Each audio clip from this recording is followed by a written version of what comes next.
बिस्मिल्लाहिर्रहमानिर्रहीम अल्लाहुम्मा सल्ली अला मोहम्मद व आले मोहम्मद। अस्सलाम वालेकुम। एस्ट्रोलॉजी की क्लास के साथ आप लोग की खिदमत पे हाज़िर हूँ। आज हम लोग डिस्कस करने जा रहे हैं बुर्ज सौर लगन का जायचा है और इसका जो दूसरा घर है और पांचवां घर, इन दोनों का लॉर्ड जो है मरकरी अतारत तमाम घरों में क्या असरात मुरतब करेगा कि second Lord mercury in all houses taurus लगन हम लोग देखेंगे। उससे पहले मैं अपनी एक इस्लाह कर दूं कि पिछले लेक्चर में मैंने ये कहा था कि हमारा लेक्चर था जिसमें हम लोग असेंडेंट का लॉर्ड वीनस जो है उसको हम पढ़ रहे थे, जिसमें मैंने ये बोला कि इस जायचे में विपरीत राजयोग का कॉन्सेप्ट नहीं है। वो बेसिकली वीनस के लिए था जिस टॉपिक पे हम लोग पढ़ रहे थे कि उसके लिए विपरीत राजयोग का कॉन्सेप्ट नहीं है। बाकी जैसे 8th हाउस का लॉर्ड है जुपिटर और 12th हाउस का लॉर्ड है मार्स, ये अगर 6, 8, 12 में मौजूद हों और वीनस जो है वो कहीं भी अच्छी जगह पर बैठा हुआ है तो इन दो प्लैनेट्स को विपरीत राजयोग लगेगा। वो विपरीत राजयोग ना लगने की जो कंडीशन थी वो सिर्फ़ और सिर्फ वीनस के लिए थी, ज़ोहरा के लिए। उसकी मैं एक छोटी सी एग्जांपल आपको दे देता हूँ। मिसाल के तौर पे वीनस आकर बैठ गया 8वें घर में, 8वें घर में बैठा। अब वीनस के पास छठा घर भी है, नहस घर के 6, 8, 12 का मालिक अगर 6, 8, 12 में आ जाए तो उसको विपरीत राजयोग लग जाता है। अब यहाँ पर वीनस जब आया तो हमने सबसे पहले भागे के देखें असेंडेंट जो है वो जायचे में किस जगह अच्छी जगह पे बैठा हुआ है। अब वीनस तो खुद असेंडेंट का लॉर्ड है और वो खुद ही ख़राब हो गया, तो वीनस के लिए जो है इस जायचे में विपरीत राजयोग की कंडीशन नहीं होती है। अब हम आगे बढ़ते हैं। जायचे का दूसरा घर और 5वें घर का लॉर्ड जो है मरकरी अगर आकर बैठ जाता है जायचे के पहले ही घर में, असेंडेंट में आकर बैठ गया। अब मरकरी के पास फाइनेंस भी है, मरकरी के पास ख़ानदान भी है, मरकरी के पास बोलना गुफ्तगू भी है, मरकरी के पास अक्ल भी है, मोहब्बत भी है, औलाद भी है, और उसने जाकर बैठा दिया सर के ऊपर कि ऐसा साहिब जायचा एक तो बहुत ज़हीन होता है, अक्लमंद होता है, इंटेलिजेंट होता है, छोटी छोटी चीज़ अपने जहन में रखता है, उसको भूलता नहीं है। ना लोगों के नाम, कहीं पे चला गया वो उसको याद रह जाती हैं, लोगों के चेहरे याद रह जाते हैं, एग्ज़ाम में बड़े अच्छे मार्क्स आ जाते हैं उसके। लेकिन डिग्री वाइज उसकी आपने कैपेबिलिटी ज़रूर देखनी है कि मरकरी कितनी ताकत लेकर बैठा हुआ है। और मरकरी की एक नज़र होती है कि जहाँ बैठता है उससे बिल्कुल सामने 7वें घर में वो अपनी नज़र डालता है। और मरकरी को पहले घर में एक और चीज़ भी मिलती है, वो क्या है? मरकरी को असेंडेंट में पहले घर में डायरेक्शनल स्ट्रेंथ भी मिलती है कि असेंडेंट में जुपिटर और मरकरी इन दोनों को डायरेक्शनल स्ट्रेंथ मिलती है। ये याद रखिएगा कि यहाँ पर वो और ज़्यादा निखर गया। और यहाँ से जब इसने 7वीं नज़र डाली बिल्कुल सामने 7वें घर पे, तो ऐसे शख्स का शरीक हयात बहुत ज़्यादा अक्लमंद समझदार भी होगा कि वो अपने जैसे लाइफ पार्टनर का इंतखाब करना पसंद करेगा। और अगर उसके मिजाज के मुताबिक उसका लाइफ पार्टनर ना हुआ, उसके साथ उसकी ज़िंदगी गुजारना बड़ी मुश्किल हो जाती है। फिर इसके बाद आगे बढ़ते हैं जायचे के दूसरे घर में। यहाँ पर आकर मरकरी ओन साइन यानी अपने घर में बैठ गया। अपने घर में मरकरी की प्लेसमेंट बहुत अच्छी होती है और वैसे भी लगन का दोस्त है, वीनस का फ्रेंड है। तो फ्रेंडली प्लैनेट की डेफिनेशन क्या होती है? जहाँ जाना, जहाँ बैठना, जहाँ देखना, उस जगह के ऊपर बेहतरी को पैदा करना अकॉर्डिंग टू डिग्री और उसकी जो भी स्ट्रेंथ बनती है। कि गुफ्तगू में, बोलने में बड़ा ज़बरदस्त होगा, फाइनेंशियल मैनेजमेंट बड़ी ज़बरदस्त होगी, सेविंग्स अच्छी होंगी, फैमिली यूनिटी उसकी बड़ी अच्छी होगी, कब किस वक्त किस फैमिली मेंबर को कितना खुश रखना है, कब मिलना है, गमी में कब जाना है, खुशी में कब जाना है, ये सारी चीज़ें बड़े कैलकुलेटिव वे में करता होगा। और फिर औलाद का सुख भी देगा क्योंकि औलाद का मालिक है खाना माल में, कि जब पहली औलाद पैदा हुई उसके बाद उसके फाइनेंस में भी इजाफा हो जाएगा। और यहाँ से 7वीं नज़र इसने डाली जायचे के 8वें घर पे। कि अपने पैसे के बलबूते पे, अपने बोलने के बलबूते पे, अपने ताल्लुकात, ख़ानदान के नाम को इस्तेमाल करता हुआ, अपनी अक्ल को इस्तेमाल करता हुआ अपनी मुश्किलात को भी दूर कर लेगा, कि पहले से ही प्रिपेयर होगा मैंने अपनी रुकावटें कैसे दूर करनी हैं। और जब भी मरकरी की दशा अंतरदशा चलेगी उसमें मज़ीद इन चीज़ों में फ़ायदा देगा उसको। आगे बढ़ते हैं जायचे के तीसरे घर की जानिब, कि मरकरी अगर आकर बैठ जाता है तीसरे घर में। अब तीसरा घर है छोटे बहन भाइयों का, पड़ोसियों का, छोटे मोटे सफ़र का, मेहनत का। तो यहाँ पर बैठा हुआ मरकरी जहाँ से आया है, अब कहाँ से आया है, इन दो चीज़ों को अपने जहन में रखें, पाँचवें घर से और दूसरे घर से। जहाँ से आया उन चीज़ों को उसने लाकर बिठा दिया मेहनत के घर में।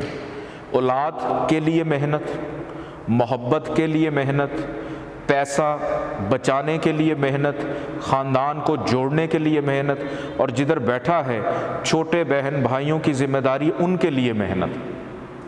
और यहाँ से इसने जब डाली सातवीं नज़र जायचे के 9वें घर पे, तो अपना नसीब, अपनी कामयाबी को हासिल करने के लिए भी मेहनत, कि अगेन ऐसा शख्स सेल्फ मेड होगा, अपने लिए भी, अपने ख़ानदान वालों के लिए भी। अक्सर आपके ख़ानदान में कुछ ऐसे बड़े बुज़ुर्ग भी होंगे कि जो कमाता होगा और बाकी पूरा ख़ानदान खाता होगा। तो ये वही पोजीशन बन जाती है कि एक बंदा मेहनत कर रहा है, बाकी सब एंजॉय कर रहे हैं। इसके बाद आगे बढ़ते हैं जायचे के चौथे घर की जानिब। मरकरी अगर आकर बैठ जाता है जायचे के चौथे घर में, फाइनेंस आकर बैठ गया, ज़मीन जायदाद प्रॉपर्टी के, उसके पास ज़्यादातर जो भी माल दौलत होगा वो या तो ज़मीन की सूरत में होगा, प्रॉपर्टीज़ की सूरत में होगा, गाड़ियों की सूरत में होगा, एग्रीकल्चर की सूरत में होगा, वालदा से मिलेगा। और औलाद का भी मालिक है कि औलाद होने के बाद इन चीज़ों में इजाफा भी करेगा। यहाँ से सातवीं नज़र डालेगा जायचे के 10वें घर पे, करियर प्रोफेशन में फ़ायदा देगा, तरक्की में, कि मेहनत से, पैसे से अपने बिज़नेस कारोबार को खड़ा किया, उससे और बहुत कुछ बना लिया। आगे बढ़ते हैं जायचे के 5वें घर की जानिब, कि मरकरी अगर आकर बैठ जाता है 5वें घर में। अब ये मरकरी का अपना घर है, ओन साइन। यहाँ पर मरकरी को शर्फ मिलता है कि पैसा उसको जाकर शर्फ मिल गया अनसर्टेन गेन में। अब अगर कोई शख्स, ये बड़ी अच्छी पोजीशन है कि अगर कोई शख्स जिसका जायचा टॉरस असेंडेंट का है और मरकरी उसका यहाँ पर बैठा है, और वो अगर स्टॉक एक्सचेंज का काम कर रहा है, वो प्राइस बॉन्ड बड़े लेके रखता है, इनाम बड़े लेता है, उसको मिलते हैं, उसमें उसको अनसर्टेन गेन, कि कहीं ना कहीं उसका छक्का ज़रूर लगता होगा। फिर औलाद से सुख मिलना, पेट से रिलेटेड प्रॉब्लम्स ना होना, मोहब्बत में आसानी रहना, मोहब्बत से फ़ायदा मिलना, एजुकेशन से उसको फ़ायदा मिलना, अपने असातिज़ा से फ़ायदा मिलना, कुदरत, हुस्न, फ़न, आर्ट, इसका बड़ा शौकीन होगा। यहाँ से डालेगा सातवीं नज़र जायचे के 11वें घर पे, बड़े बहन भाइयों से फ़ायदा, दोस्तों से फ़ायदा, सोशल सर्कल बड़ा वसी होगा, सियासत में उसको फ़ायदा मिल सकता है, पॉलिटिक्स में, कारोबार के अंदर उसको फ़ायदा मिलता रहेगा। आगे बढ़ते हैं जायचे के 6ठे घर की जानिब। मरकरी अगर आकर बैठ जाता है जायचे के 6th हाउस में, यहाँ पर मरकरी बहुत ख़राब हो जाता है, क्योंकि नहस घर है कि उसका फाइनेंस, ख़ानदान, बोलना, उसकी पेट, मोहब्बत, औलाद सब जाकर उसने बीमारी के घर में, मायूसी के घर में बिठा दिए। बहुत ज़्यादा ख़राबियाँ देगा कि आपका फाइनेंस कभी इकट्ठा, कर्ज़ के घर में, कि कर्ज़ उतारने के लिए मज़ीद कर्ज़ा लेना पड़ जाएगा और उसी में ही सारी ज़िंदगी उसकी गुज़रती रहेगी। यहाँ से सातवीं नज़र डाली उसने जायचे के 12वें घर में कि अखराजात में भी इजाफ़ा। आगे बढ़ते हैं जायचे के 7वें घर की जानिब के मरकरी अगर आकर बैठ जाए जायचे के 7वें घर में, यहाँ पर मरकरी की पोजीशन बहुत अच्छी होती है। पाँचवें घर का कनेक्शन सातवें घर से हो, सातवें घर का कनेक्शन पाँचवें घर से हो, तो मोहब्बत की शादी का योग बनता है, लव मैरिज। मोहब्बत जाकर बैठ गई 7th हाउस में, तो मोहब्बत की शादी होने का योग बन गया, उसका आसानी हो गई उसमें। और उसका जो भी जीवन साथी होगा वो बड़ा अक्लमंद, बड़ा मैच्योर, साहिब जायचा को लेकर चलेगा। किसी के साथ शराकतदारी करता है तो उसका पार्टनर बड़ा अक्लमंद और सयाना होगा कि इसको सहारा देगा, इसको सपोर्ट करेगा, और डेली इनकम में इजाफा, कैसे रोज़ नए नए आइडियाज़ कि अपनी आमदन को कैसे बढ़ाएं, उसमें फ़ायदा डेफिनेटली देगा। और यहाँ से जब डालेगा 7वीं नज़र असेंडेंट में, तो इस साहिब जायचा की पर्सनालिटी को भी ग्रूम यानी बेहतर करेगा। आगे बढ़ते हैं जायचे के 8वें घर पे। यहाँ पर अगर मरकरी आकर बैठ जाता है नहस घर में तो ख़राब हो जाता है कि फ़ाइनेंस को, ख़ानदान को, रिश्तेदारों को मुश्किलात के घर में डाल दिया। औलाद, प्यार, मोहब्बत, अनसर्टेन गेन, सब मुश्किलात, ऑब्स्टिकल्स के घर में। अच्छा, ऐसी कंडीशन में अक्सर औक़ात होता ये है कि शादी के बाद 5 साल तक औलाद नहीं होती है, औलाद देर से होने के योग बनता है। क्यों? क्योंकि औलाद होने का जो मालिक है वो जाकर नहस घर में बैठा हुआ है, तो 5 साल की एक तवील रुकावट बर्दाश्त करना पड़ती हैं। अगर आप किसी का जायचा बनाएं और उसमें ये कंडीशन हो तो कहीं ना कहीं औलाद होकर उसका एक्सपायर हो जाना, मिसकैरेजेस के चांसेस बहुत ज़्यादा बढ़ जाते हैं, औलाद की बीमारी के चांसेस बहुत ज़्यादा, क्योंकि 8वां घर डॉक्टर का भी है, 6ठा घर बीमारी का है, 8वां घर डॉक्टर का है, कि 5 साल तक डॉक्टर के पास या तो चक्कर लगते रहेंगे। तो इस केस में ऐसे बच्चे को उसकी इम्यूनिटी बड़ी कमज़ोर हो जाती है, क्योंकि दिमाग का, अक्ल का भी मालिक है, असाबी कमज़ोरी पैदा हो जाती है उसमें। फिर बोलने का भी मालिक है 8वें घर में, कि ऐसे बच्चों को बोलने में भी दुश्वारी हो, कि हकला कर बोलेंगे, वो हम अपनी लैंग्वेजेस कहते हैं तोतला, कि हकला कर बोलते हैं या देर से बोलते हैं। अल्फाज पे कोई ना कोई गुफ्तगू करते वक्त अक्सर आपने देखा होगा कि लोग जो रे का वर्ड है वो सही नहीं बोल पाते, कोई लोग रे खा जाते हैं, कोई लोग अलिफ खा जाते हैं। तो ऐसी कंडीशन में कि उसकी ज़ुबान में लुकनत या कोई प्रॉब्लम का रहना ऐसी कंडीशन में होता है कि अगर दूसरे घर का मालिक कहीं पर भी ख़राब हो जाए तो। आगे बढ़ते हैं जायचे के 9वें घर की जानिब, कि अगर मरकरी आकर 9वें घर में बैठ जाए, यहाँ पर बैठा हुआ मरकरी बहुत अच्छा होता है। फाइनेंस, औलाद, मोहब्बत, अनसर्टेन गेन का मालिक नसीब के घर में जाकर बैठ गया, वालिद के घर में, कि वालिद से पैसा मिलना, वालिद के साथ मिलकर पैसा कमाना, औलाद को साथ मिलाकर पैसा कमाना, औलाद होने के बाद फाइनेंस का बेनिफिट, बैरून मुल्क सफ़र, रूहानियत, मज़हब का एतक़ाद, स्पोर्ट्स एक्टिविटीज़, ये तमाम चीज़ें जिनका ताल्लुक़ 9th हाउस से है उसमें उसको फ़ायदा देगा। यहाँ से जब 7वीं नज़र डालेगा तीसरे घर पे, मेहनत का सिला, फल, वो डेफिनेटली उस बंदे को मिल जाएगा।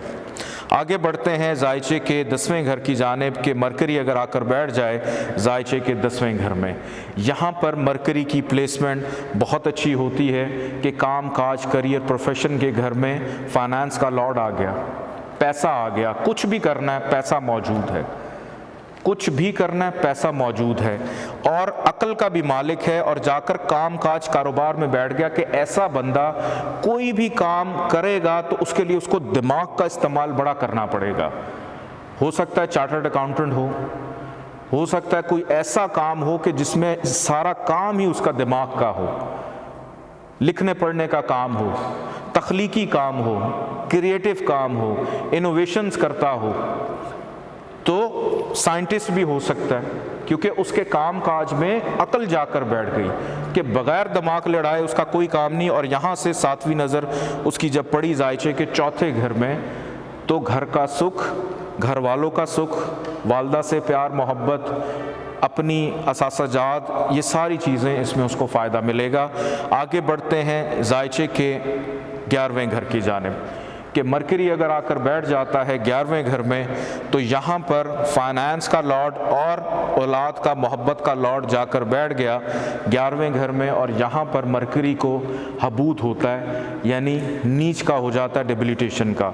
अब मरकरी बाउंड हो गया बुरे असरात देने के लिए। एक कंडीशन होती है कि दूसरे घर का मालिक अगर 11वें में चला जाए, 11वें घर का मालिक दूसरे घर में चला जाए, तो ऐसा शख्स अरबों खरबों पति होता है, अरबों खरबों पति होता है। लेकिन यहाँ पर मामला ही गड़बड़ है कि जिसने अरबों खरबों पति बनाना था, अब वो बाउंड है नुकसान करने के लिए, वो बाउंड है मुनाफे को नुकसान की तरफ लेकर जाने के लिए।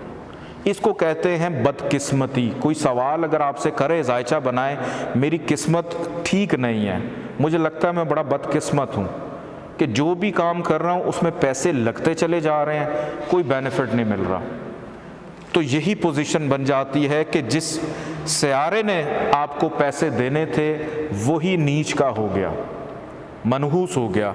और यहाँ से इसने डाली नज़र 7वीं 5वें घर में, तो अनसर्टेन लॉस की तरफ ले गया। डिप्रेशन, लोगों को स्टमक की प्रॉब्लम सबसे ज़्यादा कब होती है? अल्सर क्यों होता है? एंग्जाइटी की वजह से, डिप्रेशन की वजह से। खाने पीने से तो शायद इतना ना हो, लेकिन जितना डिप्रेशन की वजह से उनको अल्सर की, पेट की प्रॉब्लम्स हो जाती हैं, और वो सारी की सारी प्रॉब्लम्स इस कंडीशन में ज़्यादा बढ़ जाती हैं। मरकरी अगर आकर बैठ जाए जायचे के 12वें घर में, यहाँ पर मरकरी की प्लेसमेंट बहुत ज़्यादा ख़राब हो जाती है, क्योंकि नहस घर है कि फाइनेंस सेविंग को ख़र्चे में बिठा दिया, औलाद को जाकर बिठा दिया उसने मायूसी में, और नहस घर में मोहब्बत को भी, कि सारी की सारी चीज़ें फिर से अगेन ख़राब घर में जाकर बैठ गई हैं। बैरून मुल्क ले जाएगा, बस एक काम करेगा, इमिग्रेशन दिलवा देगा, दूर ले जाएगा, कि औलाद से दूर होने का योग बन गया, कि बच्चे बड़े हुए लेकिन बच्चों के और आपस में जुदाई है। यहाँ अगेन वही कंडीशन बनती है कि औलाद ताख़ीर से पैदा होती है, डिले, इख्तलाफात का भी घर होता है, लड़ाई झगड़े का भी घर होता है। तो इस जायचे के अंदर अगर आप किसी को रेकमेंड करना चाहें कि आप मालदार हो जाएं, आपकी औलाद अच्छी हो, आपको मोहब्बत में फ़ायदा हो जाए, फिर आप देखेंगे कि इस जायचे में मरकरी की पोजीशन क्या है। मरकरी अगर पहले घर में है, मरकरी दूसरे में है, मरकरी चौथे में है, 5वें में है, 7वें, 9वें, 10वें घर में मौजूद है, तो आप मरकरी का स्टोन रेकमेंड कर सकते हैं, पहन सकते हैं। और मरकरी का स्टोन कौन सा होता है? वो होता है ज़मरद, एमरल्ड। और भी बहुत सारे स्टोन्स हैं जिसमें पेरिडॉट है, ऑनिक्स है, सब्ज़ अकीक है, लेकिन जो सबसे ज़्यादा हाई इंटेंसिटी का स्टोन है वो होता है ज़मरद यानी एमरल्ड। मरकरी अगर तीसरे घर में हो, मरकरी छठे में हो, 8वें में हो, 11वें में हो और मरकरी 12वें में हो, तो फिर आपने स्टोन नहीं पहनाना। लेकिन मरकरी की एक और भी चीज़ है कि मरकरी हमेशा सन के साथ रहता है, हमेशा सन के साथ रहता है, और मोस्टली सबसे ज़्यादा गरूब यही होता है। तो मरकरी अगर गरूब है, कम्बस्ट है, तो फिर तीसरे में हो, छठे में हो, 8वें में हो, 11वें में हो, 12वें में हो, मतलब 11वें में हबूत का भी है, तो फिर भी आप उसका स्टोन रेकमेंड कर सकते हैं। उसकी वजह क्या है? गुरूबियत। अब किसी बंदे का मरकरी जायचे में डेड हो जाता है, ख़राब है, तो सबसे पहले क्या प्रॉब्लम कि उसका पैसे का मालिक एक्टिव ही नहीं है, उसका वजूद ही कोई नहीं है, उसके ख़ानदान का वजूद ही कोई नहीं है, उसका बोलने का वजूद ही नहीं है, उसकी औलाद, उसकी मोहब्बत। तो आप किसी भी प्लैनेट का डेड होना अच्छा नहीं होता, क्योंकि उस घर की जितनी भी खुसूसियात हैं, कोई भी घर हो, वो खुसूसियात फिर ख़त्म हो जाती हैं। आप मुझे ये बताएं, बोले बगैर कैसे रह सकते हैं? पैसे के बगैर कैसे चल सकते हैं? बीमार होंगे फिर ठीक भी होना है, औलाद की भी ख्वाहिश है, मोहब्बत की भी ख्वाहिश है, रूहानियत की भी ख्वाहिश है, तालीम भी, कि अगर पांचवा घर और इसका मरकरी कहीं कम्बस्ट हो जाता है तो ऐसे इंसान की तो अक्ल ही डेड हो गई। तो उस अक्ल को, चाहे वो ख़राब ही क्यों ना हो, उसको एक्टिव तो करें, थोड़ा सा शऊर तो पैदा हो, तो फिर ऐसी कंडीशन में स्टोन पहना जाता है। आज की टिप ऑफ द डे मैं आप लोगों को देता चलूं कि आजकल अक्सर ये होता है कि कहीं पे भी लड़के और लड़की की जब शादी होने वाली होती है या कहीं बातचीत चलती है और अभी कोई रस्म होनी थी, मंगनी होनी थी, निकाह होना था, और अचानक पता चलता है कि दोनों की लड़ाई हो गई और आपस में फैमिली का क्लैश हो गया, वजह की समझ ही नहीं आई कि क्यों इनका आपस में क्लैश हो गया। इसकी सबसे बड़ी आजकल प्रॉब्लम ये होती है कि वालिदैन कहीं पे भी कोई रिश्ता देखने जाते हैं तो सबसे पहले लड़की की जानिब से और लड़के की जानिब से ये ख्वाहिश अब की जाती है कि हमने लड़के से या लड़की से बात करनी है, और ठीक 1 घंटे के बाद मोबाइल पे एक दूसरे का रब्ता शुरू हो जाता है। और वो जो टेक्नोलॉजी उनके हाथ में आती है, उस टेक्नोलॉजी का ताल्लुक़ है राहु के साथ, और राहु कंट्रोल करता है हर किस्म की ख़राबी को, हर किस्म की ख़राबी को। तो उस ख़राबी की वजह से ताल्लुकात में 90% प्रॉब्लम्स शुरू हो जाती हैं कि जब आप मोबाइल की टेक्नोलॉजी, इलेक्ट्रोमैग्नेटिक वेव्स जिनको कंट्रोल करता है राहु, वो हाथ में होती हैं, तो उन्होंने फ़ायदा क्या पहुंचाना है, उल्टा नुकसान। या शादी हो जाए तो बाद में प्रॉब्लम्स के आपने तो पहले बड़ी बातें की थी, निकला क्या, कुछ भी नहीं। तो कोशिश करें कि ये जो राहु हाथ में वालिदैन अपने बच्चों को दे देते हैं, अगर ये ना दें तो ये प्रॉब्लम भी पैदा ना हो। इजाज़त दीजिए, अल्लाह हाफ़िज़।